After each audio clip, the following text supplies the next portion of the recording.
Assalamualaikum warahmatullahi wabarakatuh. Halo, selamat siang teman-teman yang di rumah. Kembali lagi bersama saya Asma Nur Rahib di Smekda Podcast. Kali ini kita kedatangan tamu nih, atau narasumber kita yang sangat diistimewakan lah ya. Ini dengan Bapak Yuni Zalbi. Gimana Pak kabarnya kali ini? Alhamdulillah baik. Bahagia nggak Pak hari ini Pak? Wah luar biasa. Banyak kegiatan bukan Pak? Iya. Oh. Tetapi kita tetap harus positif selalu. Iya baik Pak. Nah jadi di tema kita kali ini nih membahas tentang kurikulum merdeka Pak. Nah sekarang nih Pak, pemerintah kan lagi menggunakan yang namanya kurikulum merdeka. Nah gak hanya kurikulum aja nih Pak, ada merdeka mengajar, merdeka belajar, kampus merdeka. Sebenarnya apa sih Pak? Nah dari kurikulum sekian, merdeka ini? ya. Baik, dari sekian istilah itu yang muncul kan selalu adalah merdeka. Nah di sini ditekankan oleh pemerintah bahwa dalam pendidikan itu memang harus merdeka. Iya. Terutama siswanya, peserta didiknya memang harus merdeka. Nah di sini di kurikulum merdeka memang tujuan akhirnya itu adalah bagaimana murid memang merasa merdeka dalam belajar, sehingga faktor-faktor X yang lainnya, apakah itu guru, apakah itu sekolah, memang juga harus merdeka. Nah, ciri khas dari kurikulum merdeka apa? Yang membedakan dengan kurikulum yang lainnya. Nah, ciri khasnya apa? Inti dari atau karakteristik dari kurikulum merdeka adalah penekanan kepada karakter. Jadi, karakter peserta didik betul-betul sangat menjadi fokus. Selain itu, dari segi materi, untuk kurikulum merdeka lebih berfokus kepada materi-materi yang bersifat esensial. Jadi, tidak perlu banyak, tidak perlu luas, tapi peserta didik betul-betul harus menguasai faktor esensial. Nah, itu menjadi ciri khas dari kurikulum merdeka itu sendiri. Oh baik Pak. Jadi kalau dari siswanya sendiri ini bagaimana Pak? Apakah merdeka ini apakah bebas saja pelajarannya atau bagaimana? Nah, merdeka bagi murid adalah murid akan menerima atau mau belajar sesuai dengan minat dan bakatnya. Nah, contoh seperti ini, kita di SMK. SMK merupakan salah satu perwujudan kurikulum merdeka. Kenapa? Siswa SMK melamar sekolah atau memilih jurusan kan sesuai minatnya. Ya, nah, artinya ini sudah merupakan implementasi dari kurikulum merdeka. Nah, artinya siswa SMK kenapa mau masuk jurusan ini? Karena minatnya di sana. Kenapa tidak di SMK lain? Karena dia tidak minat di sana. Nah, ini salah satu contoh implementasi nyata dari sebuah kurikulum merdeka itu. Berarti sesuai minat dan bakat. Iya, itu intinya. Nah, di sekolah sendiri rasanya sering gonta-ganti kurikulum ya Pak, mulai dari kurikulum 2013 sampai sekarang. Jadi maksud pemerintah ini gimana sih Pak? Kok bergonta-ganti saja kurikulumnya, apa maksudnya? Nah, mungkin ini yang perlu kita dulu sama-sama ya. Yang kurikulum itu tidak pernah digonta-ganti. Jadi yang kurikulum ini tidak pernah digonta-ganti. Cuma kurikulum dirubah. Nah, kenapa dirubah? Karena mengikuti perkembangan zaman. Jadi setiap ada perubahan secara sistem atau yang lain-lainnya itu bukan diganti. Nah, dia hanya dirubah. Ya, seperti ini, kita ibaratkanlah dalam bahasa kita sehari-hari, seorang manusia. Waktu kecil dia namanya bayi misalkan. Bertambah umurnya menjadi anak-anak. Bertambah lagi, berubah dia lagi menjadi remaja. Apakah anaknya itu berganti? Tidak kan? Tetap anak itu juga. Nah, karena dia ada perkembangan, nah diselaraskan. Lalu ada juga orang mengatakan kalau demikian kenapa namanya juga diganti? Ada K13, itu hanya untuk membedakan fase. Nah, sama dengan manusia tadi, kenapa tidak anak saja dari umur 0 sampai umur 40? Jadi adanya perubahan tersebut ya Pak ya? Itu dia, supaya ada batasan-batasannya itu, menunjukkan batasannya saja. Nah, apa yang dikejar dan diterapkan dari kurikulum merdeka ini Pak? Kembali kepada tujuan pendidikan yang ada di undang-undang adalah untuk mencerdaskan bangsa. Jadi apapun usaha pemerintah, apakah itu merubah kurikulum, merubah sistemnya, itu semata-mata supaya mencerdaskan bangsa. Itu saja intinya. Dan dari kacamata kita nih Pak, kan kita yang menjalankan kurikulum. Apa sih poin keunggulan baik bagi sekolah, bagi guru, dan bagi siswa terkait dengan kurikulum merdeka ini Pak? Keunggulan bagi sekolah, bagi guru, bagi murid itu luar biasa. Justru dengan bagi yang kita paham atau yang sudah paham dengan kurikulum merdeka, justru bersyukur dengan ada kurikulum merdeka. Kenapa? Karena di sana ada kebebasan, ada kemerdekaan, baik itu bagi guru untuk merancang pembelajaran, untuk menentukan strategi pembelajaran, metode pembelajaran, itu guru betul-betul merdeka. Murid apalagi murid betul-betul diberikan kebebasan, minatnya apa sih, bakat murid apa sih. Nah, jadi dia betul-betul belajar sesuai dengan minat dan bakatnya. Nah, iya, sesuai dengan filosofi pendidikan Ki Hajar Dewantara. Yang pendidikan itu menuntun. Nah, menuntun apa? Menuntun peserta didik agar dia bisa berkembang sesuai dengan minat dan bakatnya. Itu intinya. Ya, baik Pak. Nah, sekarang ini kan kurikulum Merdeka sudah dimulai dari kelas 10 ya Pak. Nah, jadi sesuatu yang baru tentu diperlukan banyak penyesuaian. Dalam penerapannya dari kacamata Bapak sebagai guru nih, apa sih Pak yang menjadi kendala gitu dalam penerapannya Pak? Ya, mungkin sudah disebutkan tadi, mungkin karena ini baru. Nah, tentu orang akan sulit menerima sesuatu yang baru. Perlu sosialisasi yang lebih lanjut, perlu pemahaman yang lebih lanjut, perlu interaksi berbagai pihak untuk pemahaman ini. Mungkin dari segi gurunya, ini yang agak sulit mungkin. Apalagi dengan adanya kurikulum mereka, itu harus ada paham guru bahwa ada paradigma baru tentang pendidikan itu sendiri.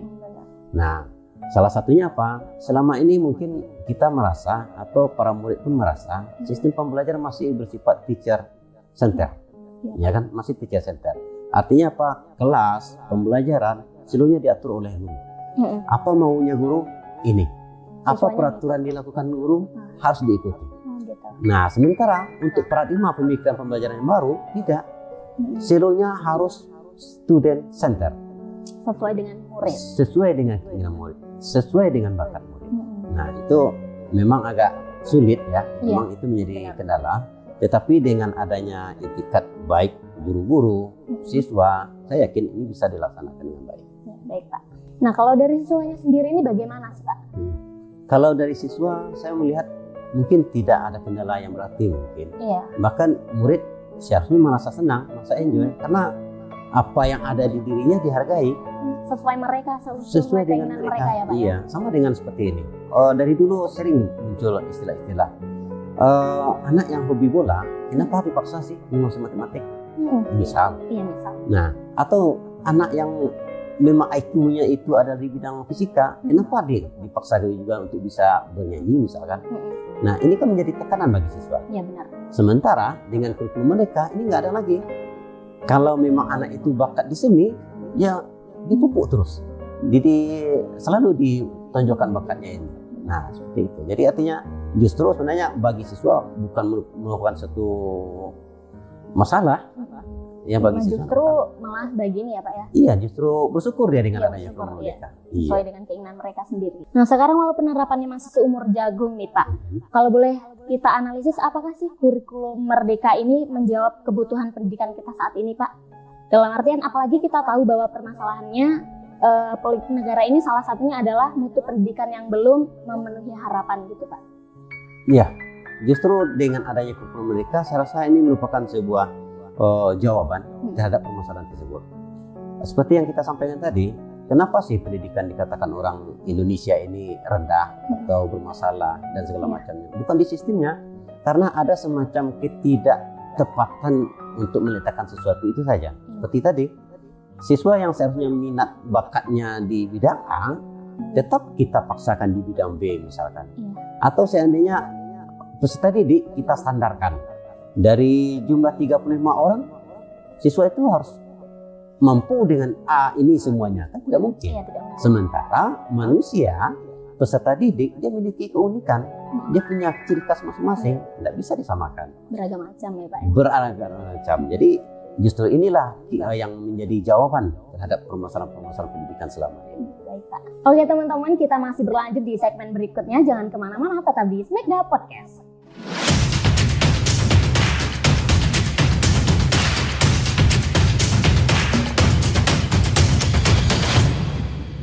Kembali lagi bersama saya Asmanur Rahib di Smekda Podcast bersama narasumber kita Bapak Yuni Zaldi. Nah, di segmen kali ini Pak, kita akan bermain game dan game ini berupa pertanyaan cepat. Jadi saya bertanya dan Bapak menjawab dengan cepat. Seperti itu Pak.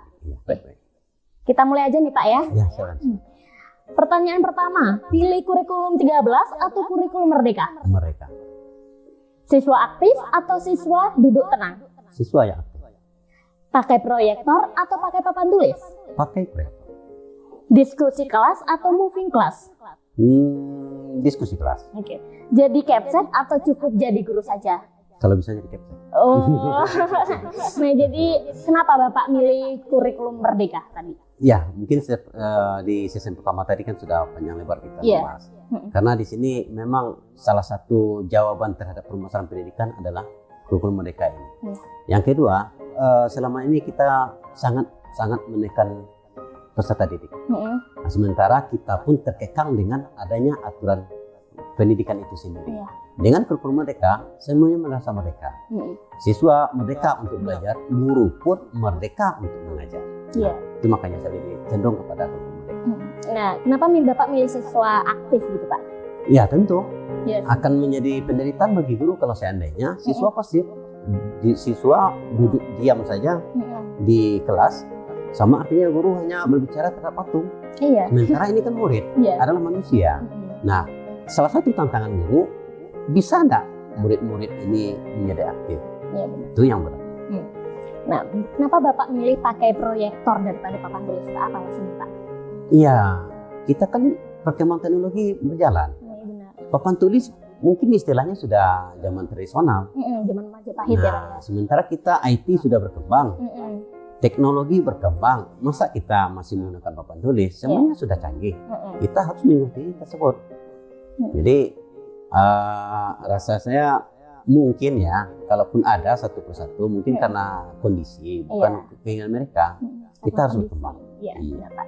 Ini kenapa nih Bapak memilih jadi capsek gitu? Apa alasannya Pak? Ya mungkin ini secara pribadi bukan capseknya, cuman kita di sini adalah salah satu peningkatan pendidikan sekolah itu adalah adanya kebijakan. Nah, walaupun bukan jabatannya, tetapi yang namanya pemikiran capsek ini, seorang kepala sekolah itu seluruh guru harus memiliki sebenarnya. Jabatan memang mungkin hanya 1 atau 2 orang yang punya itu. Sementara isi kepala dari seorang kepala sekolah, atau lebih secara teori kita istilahkan dengan kepemimpinan sekolah, seluruh guru harus memiliki. Nah, itu dasarnya. Bukan ambisi menjadi kepala sekolah ya. Tapi pemikirannya gitu. Nah, pemikirannya. Nah, jadi Pak, kita ini kan udah panjang lebar tadi Pak membicarakan tema kita kali ini ya Pak ya, kurikulum Merdeka. Jadi apa sih harapan Bapak ke depannya untuk kurikulum yang Merdeka ini Pak?